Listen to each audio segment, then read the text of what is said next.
What's going on, guys? Get123 here with more Grand Theft Auto 5, and today what I want to talk about is whether or not the High Life DLC was able to revive Grand Theft Auto 5 online. Because if you guys remember, I actually made a video a while back talking about this exact thing and my predictions. And now that the High Life has come out, we've had time to let it sink in, fully take in all of its contents. We've all gotten the new cars, or at least, the cars that we wanted, or the cars we were able to afford. But for the most part, we have a pretty good idea of how it went, and there aren't really any more surprises. I assume that at this point, we've all pretty much tried everything it has to offer. So at this point, I really want to talk about the future of Grand Theft Auto Online and how the High Life DLC actually affected it. As you watch this video, please remember to leave your own opinions in the comments below. I don't make these discussion videos so I can talk at you guys. I make them so I can talk to you, and we can all exchange our ideas and things like that. I love hearing what you guys have to say, and I love knowing when people agree with me or disagree with me. So definitely tell me what you think in the comments below. So the first thing that came out, as we all know, were the 4 new cars. Now, in my opinion,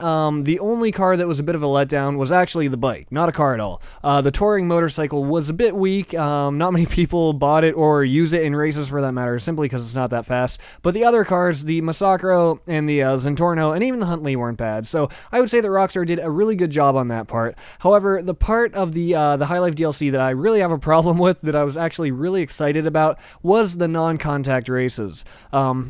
If you guys watch my videos, then you know that I was really excited about these, and the day that the High Life DLC came out, I was really disappointed because simply nobody does non-contact races. For me to even get a lobby with non-contact races is nearly impossible. It's almost as if Rockstar never added it at all, simply because nobody plays them.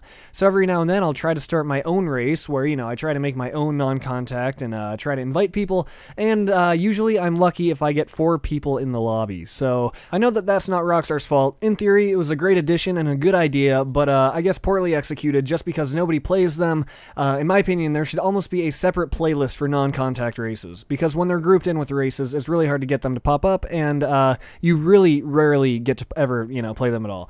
As for the new apartments, I don't really use my new apartment interior. I don't care about the apartment itself. What's nice was the additional garage space, and that's really all that I enjoyed about that. Not saying that that was bad. I wasn't expecting to use the apartment. The extra garage space was awesome. So overall, I think Rockstar did a great job with that. Then moving on to a few other additions, we saw the addition of the bullpup rifle. In my opinion, it's neat, but in the end, it's just another gun. It's one of many, and it's nothing that makes it stand out too much from the other guns, and it doesn't add really replay value to the game. You're not going to turn on the game to play with your bullpup rifle. You might turn on the game to drive your new Zentorno around and race it, so that was a great addition. But as far as the new gun goes, it's nothing that's gonna, keep you coming back.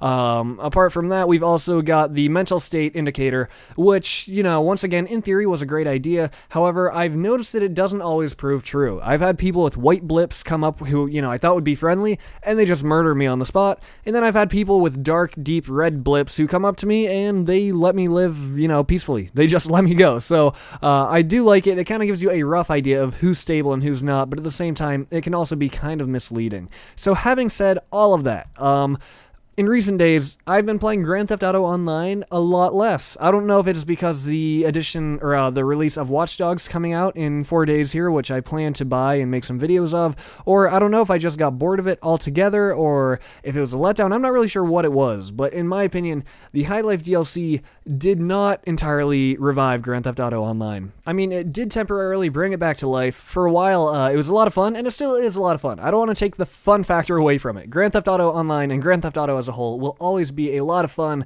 but I think it finally is time that the hype is kind of dying down, and the heists may be the determining factor in whether or not this game continues to be played by the masses, or if it's going to dwindle down to the few dedicated players. So I'm not trying to take anything away from it. I don't want you guys to think that I don't like the game, or I don't want you to think that I'm being too critical. So those are just my opinions.